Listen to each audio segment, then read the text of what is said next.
کوئی روکنے والا نہیں. اگر آپ پھل توڑیں گے تو کوئی روکنے والا نہیں ہوگا. اور اس کے اندر کیلا لگا ہوا ہوگا اور سایہ اتنا دراز ہوگا کہ زندگی بھر دوڑتے رہیں گے کہ درخت کا سایہ کبھی ختم نہیں ہوگا.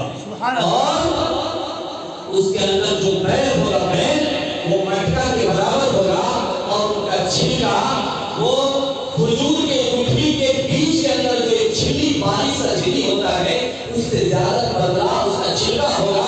مٹکے کے برابر بیل کا پھل ہوگا اور اس میں گٹھلی نہیں ہوگی. کھائیں گے تو اتنا مزیدار پھل ہوگا کہ آپ کہیں گے دنیا میں ہم نے اس کا کبھی تصور بھی نہیں کیا.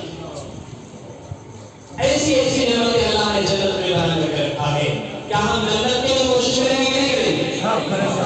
کریں گے انشاءاللہ انشاءاللہ. یہ چیزیں ہیں. اور یہ ایک طرف جہنم ہے, ایک طرف جہنم ہے. جہنم بھی جہنم میں ڈال دیے جائیں گے. اس وجہ سے حضرت معاذ بن جبل رضی اللہ تعالیٰ عنہ نے ایک بار پوچھا, یا رسول اللہ یوم ينفخ في الصور فتأتون أفواجا, کہ جس دن قیامت قائم ہوگی لوگ اپنے بدن جھاڑتے ہوئے میدان محشر میں جمع ہو جائے گا. اولین آخرین کا مجمع ہوگا. اس دن لوگ جماعت در جماعت اللہ کے سامنے آئیں گے. لوگ کس حال میں ہوں گے؟ یوم ينفخ في الصور فتأتون أفواجا, جس دن سور میں پھونک دی جائے گی لوگ جماعت در جماعت اللہ کے سامنے آئیں گے. وہ کس حال میں ہوں گے؟ یہ سوال کرنا تھا. شہنشاہ کونین جناب محمد رسول اللہ صلی اللہ علیہ وسلم اس قدر روئے کہ جانی مبارک آنکھوں سے تر ہو گئی. آپ نے فرمایا ہے معاذ تم نے بہت بڑی چیز کا سوال کیا ہے. پوچھا یا رسول اللہ کیسے لوگ آئیں گے, جماعت کس حال میں آئے گی؟ آپ نے فرمایا کہ اے معاذ سب سے پہلی جماعت جو اللہ کے سامنے آئے گی اس حال میں آئے گی کہ ان کا چہرہ سورج سے بھی زیادہ بدتر ہوگا. معاذ بن جبل نے پوچھا یا رسول اللہ وہ کون سا کام کرنے والا ہوگا؟ آپ نے فرمایا کہ وہ بے نمازیوں کی جماعت ہوگی. کون ہوگا وہ؟ بے نمازیوں کی جماعت ہوگی. حشر میں کیفیت ساری کھل جائے گی, بے نمازی کی صورت بدل جائے گی. بے نمازی قیامت کے دن کھڑے کر دیے جائیں گے.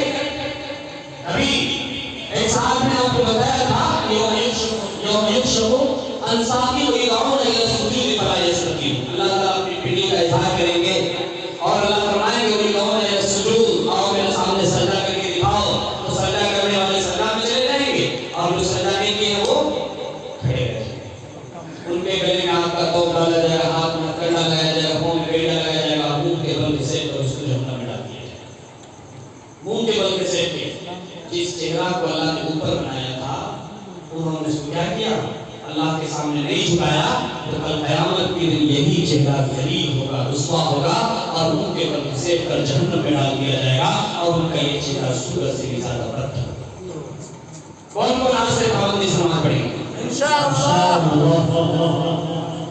اللہ قبول فرمائے. دیکھو کہ بھائی آپ لوگ کی بیدار آتی ہو. ایک بات جو وہ بات یہ ہے, ہم لوگ شام میں اپنے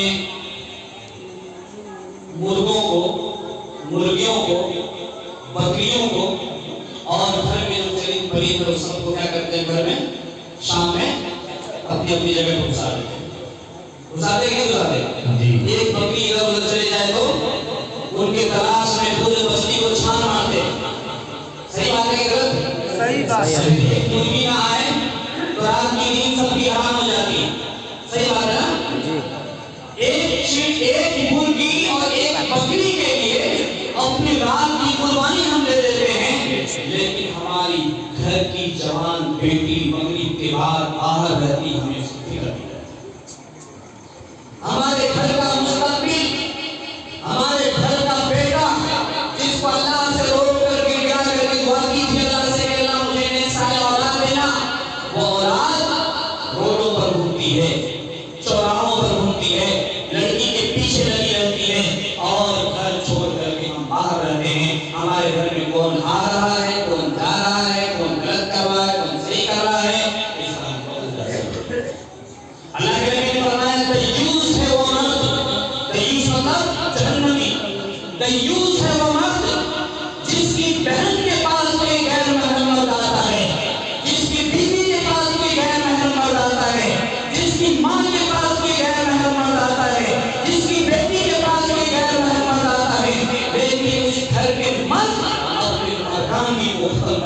عورت بن کر کے دوسری جگہ بیٹھا. وہ شخص متیس تھے یعنی جہنمی ہے. میرے بھائیوں آپ صلی اللہ علیہ وسلم کے سامنے یہ واقعہ بتایا کہ ایک شخص آیا کہا یا رسول اللہ زنا کرنے کا دل کرتا ہے. آپ نے فرمایا قریب آؤ.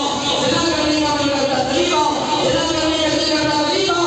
قریب بلایا اور بلانے کے بعد کہا کیا کہتے ہو؟ کہا زنا کرنے کا دل کرتا. آپ نے فرمایا کیا تمہاری بہن کے ساتھ کوئی زنا کرے تو، تمہاری بیوی کے ساتھ کوئی زنا کرے تو ہم اس کا سر قلم کر دیں گے. کیا کہیں گے؟ ہم اس کا سر قلم کر دیں گے. آپ اس میں کریے گا نہیں کریے گا جی. تو عزت ٹوٹے گا اس کو زندہ چھوڑ دیں گے، سر قلم کر دیں گے. آپ نے فرمایا کہ سنو، جیسے تم کسی کی بہن کی عزت لوٹنا چاہتے ہو، کسی کی بیوی کی عزت لوٹنا چاہتے ہو، وہ بھی اسی طرح سے اس کے لیے غیور ہے، غیرت مند ہے جیسے تمہارے لیے تمہاری بیوی تمہاری بہن. تمہاری بہن جس طرح سے. ایک شخص آیا اور کہا یا رسول اللہ ہم نے زنا کیا، مجھے سزا دی. آپ نے اپنا چہرہ بدل دیا. ادھر کے کہا یا رسول اللہ ہم سے زنا ثابت ہوا ہے، آپ نے چہرہ گھما دیا. ادھر کے کہا یا رسول اللہ ہم سے زنا ہوا ہے، آپ نے فرمایا کہ اے صحابہ سنو، اذهبوا وارجموه، جاؤ بھرے مجمع کے اندر گڈھا کھودو، گندا سے گڈھا کھود کر اس میں اس کو ڈال دو اور پتھر مار مار کر کے کو شہید کر دو. پتھر مار مار کے ان کو شہید کر دو، ان کو قتل کر دو. کیوں؟ اس لیے کہ انہوں نے دوسرے کی بہن کی عزت بھولا ہے. اگر اپنی بہن کی عزت چاہتے ہیں، اپنی بیویوں کی عزت چاہتے ہیں، اپنی ماں کی عزت چاہتے ہیں، تو دوسری کی بہنوں کا احترام کیجیے، دوسری کی بیویوں کا احترام کیجیے، دوسری کی ماں کا احترام کیجیے، دوسری کی عزتوں کا عزت کیجیے. اگر دوسری کی عزت محفوظ نہیں تو آپ کے گھر کی عزت محفوظ نہیں ہے. یہ طے ہے، یہ طے ہے. اللہ نے جو نظام بنایا ہے دنیا کا بہت ناپ توڑ کے بنایا ہے، اور یہ گناہ اتنا بھاری گناہ ہے کہ اللہ تعالیٰ اس کا جرم، اس کی سزا دنیا میں دکھا دنیا میں دکھا دیتا ہے. میرے بھائیوں ہم ہر قیمتی چیز کو چھپا کر کے رکھتے ہیں. رکھتے ہی نہیں رکھتے. پیسہ چھپا رکھتے ہیں اندر والے سے، پنسیہ کو نظریہ ہو اوپر والے سے میں اور اندر میں رکھتے ہیں، اور پھر ٹوپ کے بھی دیکھتے ہیں، چھو کے بھی دیکھتے ہیں، اندر گیا کہ نیچے چلا گیا. اور عورتیں زیوروں کو کہیں تک کاغذ لگا کر کے اٹیچی میں چھپا کر کے رکھتی ہے. کیوں؟ اس لیے کہ وہ قیمتی ہے. آپ کے گھر میں اگر کوئی شیشہ والا سامان ہے تو آپ اس میں پردہ لگا کے رکھتے ہیں. آپ کے پاس دو چاکلیٹ ہے، ایک کھلا ہوا ہے اور ایک کاغذ میں لپٹا ہوا ہے. آپ بتائیے کاغذ میں لپٹا ہوا محفوظ رہے گا یا کھلا ہوا محفوظ رہے گا؟ آپ کے ہاتھ میں دو کیلا ہے، ایک کھلا ہوا ہے اور ایک گلاس لگا ہوا ہے. گلاس لگا ہوا محفوظ رہے گا کہ کھلا ہوا محفوظ رہے گا؟ گلاس لگا ہوا محفوظ رہے گا. یہ ہمارے لیے سبق ہے کہ اپنی ماں اور بہنوں کا جتنا زیادہ احترام کریں گے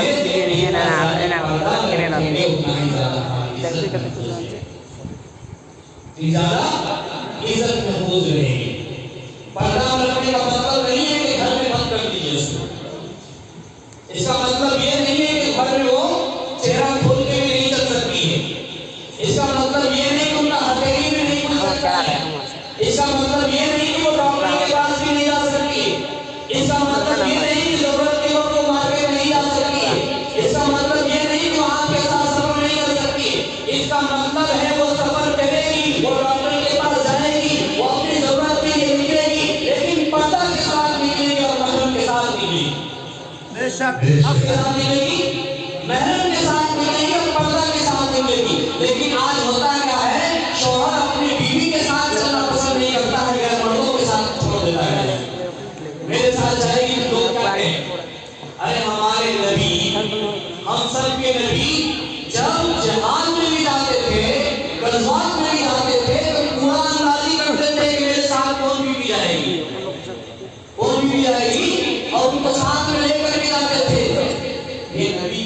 سنت ہے، یہ نبی کی سنت ہے، ان کا بھی شوق ہے، ان کے اندر بھی ارمان ہے، ان کے اندر بھی جذبہ ہے آپ کے ساتھ کہیں جانے کی، کہیں گھومنے کی، کہیں کوئی ضرورت کی سامان لینے کی۔ ایسا نہیں کہ ان کے شوق جذبات کو آپ کونا میں لا کے ختم کر دیجیے، نہیں، جتنا زیادہ یہ بیجا کا آپ کو پردہ کروائیے گا اتنا زیادہ وہ کیا ہوگی، فری ہو جائے گی۔ قید کر کے بھی اتنا نہیں رکھنا، قید کر کے بھی اتنا نہیں رکھنا، سب کچھ کرے گی لیکن اسلام کے دائرے میں رہے گی۔ اسلام کے دائرے میں ہے تو وہ محفوظ ہے، اور اسلام کے دائرے سے ہٹ کے ہے تو چاہے 7 دروازے کے اندر اس کو بند کر دیجیے۔ تو آج تو موبائل کا زمانہ ہے، اور یہ موبائل نے تو اس سماج کو ختم کر کے چھوڑ دیا، ختم کر کے چھوڑ دیا۔ اپنی بیٹیوں سے کم موبائل کو محفوظ رکھیے، بیٹا کو بچائیے۔ آپ کو اللہ نے اولاد دیا ہے تو بہت بڑا سرمایہ ہے، بہت قیمتی دولت ہے۔ آپ قبر میں جائیں گے، آپ کی اولاد آپ کے ساتھ نہیں جائے گی، لیکن اللہ ضرور پوچھے گا تم نے اولاد کو کس حال میں چھوڑ گیا ہے، اولاد کو کس حال میں چھوڑ کر گیا ہے۔ اس لیے اولاد کی فکر کیجیے، ان کو صحیح تربیت دیجیے، ان کو دین کے راستے پر لگائیے، اور جمعیت علماء سپول کا، شاداب پور کا جو مشن ہے، جو سسٹم ہے، جو مقصد ہے، ان کا مقصد یہ ہے کہ آپ کے بستی میں اگر کوئی یتیم ہے، آپ کے بستی میں اگر کوئی یتیم ہے اور آپ کے بستی 100 گھر کی آبادی ہے تو کم سے کم 10 روپیہ 20 روپیہ 50 روپیہ مجھے جمع کیجیے اور اس یتیم اور بیوہ کی حفاظت کیجیے، تاکہ وہ آپ کے رہتے ہوئے، مردوں کے رہتے ہوئے، مسلمان مرد کے رہتے ہوئے گردن کی وہ ٹھوکر نہ کھائے اور ہاتھ نہ پھیلائے۔ خدا کی قسم، جب ہماری ماں اور بہنیں گاڑی پر نقاب پہن کر کے بھیک مانگی جاتی ہیں اور موڑوں پر، چوراہوں پر بیٹھ کر ایک پنجوی لے کر اللہ کے سامنے رو کر دریافت کرتی ہے، اس وقت دل پھٹ جاتا ہے، ایسا لگتا ہے کہ دنیا میں کوئی مسلمان ہے ہی نہیں۔ ہمارے رہتے ہوئے ہماری مسلم بہن بیابر ہوگی، ہمارے رہتے ہوئے ہماری بہنوں کی عزت کا جنازہ اٹھایا جائے گا، وہ زندگی کی کھوپڑے کھائیں گے۔ ایک بستی میں مشکل سے 2 یا 4 یا 5 بیوہ عورت ہوتی ہے، لیکن اس کی حفاظت کرنے والوں کو نظر نہیں آتا۔ آج کام کریں گے انشاءاللہ، اس طرح کے وقت ضرور مانگنے والے کی مدد کیجیے، اور جو بھی عزت نفس کی وجہ سے نہیں مانگ پاتا ہے اس کو گھر جا کر کے پہنچا دیجیے، اللہ بہت بڑا اجر دے گا، بہت بڑا اجر دے گا۔ ایک کام۔ دوسرا کام یہ ہے کہ آپ کے بستی میں اگر کوئی شراب پیتا ہے، آپ کے بستی میں اگر کوئی ناجائز لین دین کرتا ہے، بیاج کا معاملہ کر رہا ہے، یا آپ کے بستی میں کوئی اپنے باپ کو مارتا ہے یا اپنی ماں کو دھکے مار کر نکال دیتا ہے، ایک ماں آئی اور رو کر آنسو بہا کر کے کہہ رہی ہے کہ حضرت 6 مہینہ ہو گیا میرے پاس ایک ہی ساڑی ہے، میرا بیٹا 6 مہینہ سے نہ بات کیا ہے نہ 6 مہینہ سے مجھے ایک ٹائم کا کھانا دیا۔ کہاں جائے گی وہ؟ کہاں جائے گی؟ کہیں پر وہ ماں کہاں جائے گی؟ کس سے فریاد کرے گی؟ کیا اس کے لیے کوئی راستہ نکلنا چاہیے کہ نہیں نکلنا چاہیے؟ نکالے گا انشاءاللہ۔ اس لڑکے کو بلا کے بڑی بات ابھی آئی کہ بہت خوش کیا ہوا جی، میرا بیٹا بہت دیکھ بھال کرتا ہے، 3 بڑا کپڑا بھی لا کے دیا ہے، یہ کیا ہو گیا۔ لیکن تربیت کی ضرورت ہے، صحیح رہنمائی کی ضرورت ہے، اصلاح کی ضرورت ہے۔ آپ امام ہیں، آپ بستی کے عالم ہیں، آپ بستی کے ذمہ دار ہیں، آپ بستی کے گارجن ہیں، صرف نام کا گارجن مت بنیے بلکہ سماج میں گھومیے پھریے۔ میں اس چیز کا سخت مخالف ہوں کہ جو آدمی جھوٹا یہاں تک لگاتا ہے، سر کا کپڑا یہاں تک، آنکھ بند کر کے آئے گا، مصلی پہ نماز پڑھائے گا، اور آنکھ بند کر کے کنارے سے نکل کے گھر بند ہو جائے گا، اور آدمی کیا کہے گا بہت نیک ہے، بہت متقی ہے، بہت پرہیزگار ہے۔ آپ صلی اللہ علیہ وسلم کے زمانے میں وہ آدمی تھا یہودی، وہ قریب پہنچا تھا، کسی کی دعوت قبول نہیں کرتا تھا، کسی کے دکھ درد میں ہنسی خوشی میں شریک نہیں ہوتا تھا۔ وہ جس حجرہ میں رہ رہا تھا اس حجرہ کے نیچے وہ سوراخ کھولا تھا اور سورج بنا کر کے گیا تھا آپ صلی اللہ علیہ وسلم کی لاش کو نکالنے، کیا کہتے ہیں لاش کو نکالنے، آپ صلی اللہ علیہ وسلم کی جس میں اثر کو نکالنے کے لیے۔ بادشاہ نے خواب دیکھا کہ 2 سنگر ہیں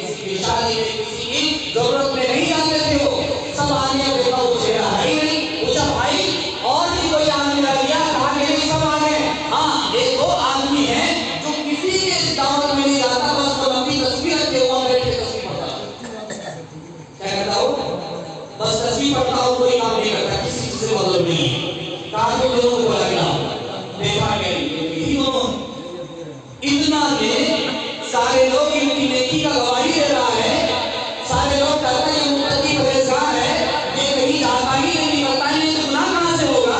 اور جرم کتنا بڑا کر اندر چھپے کہ وہ آپ کے جسم میں اثر ہونے کا۔ اور جب اس کو اٹھایا وہاں سے چٹائی اٹھایا وہاں سے سامان اٹھایا تو وہاں لمبا سرنگ بنا کر کے آپ کے جسم میں اثر کے بہت قریب پہنچا۔ سمجھے؟ کیا سمجھے؟ اللہ نے آپ کو کچھ بنایا ہے تو کچھ کیجیے، سماج کے لیے کیجیے، قوم کے لیے کیجیے، امت کے لیے کیجیے، پیاسوں کو پانی پلائیے، بھوکوں کو کھانا کھلائیے، جس کے سر پر اوڑھنی نہیں اس کو اوڑھنی دیجیے، جس کے جسم میں کپڑا نہیں اس کو کپڑا پہنائیے، جو ضرورت ہے ان کی ضرورت کو پورا کیجیے۔ آج ایک آدمی اپنا حق لینے کے لیے پورے بستی میں چکر لگاتا ہے، لیکن 4 آدمی کھڑا نہیں ہوتا ہے جو ہم لوگ کو حق دلا دیتے ہیں۔ جاؤ تم جانو تمہارا کام جانے، تمہارا بھیالی کا معاملہ ہے، تمہارا بہن کا معاملہ ہے، تمہارا باپ کا معاملہ، ہم اس میں کیا کرنے جائیں گے؟ ارے آپ کو اللہ نے جیبوش بنایا ہے، سمجھدار بنایا ہے، بزدل نہیں بنایا ہے۔ ہر مسلمان کی یہ ذمہ داری ہے کہ اگر من رہا منکم منکرا فلیغیرہ بیدہ، اگر کہیں بھی منکر خلاف شریعت کام ہوتے ہوئے دیکھیں تو اپنے ہاتھ سے ان کو جا کر کے روکیے۔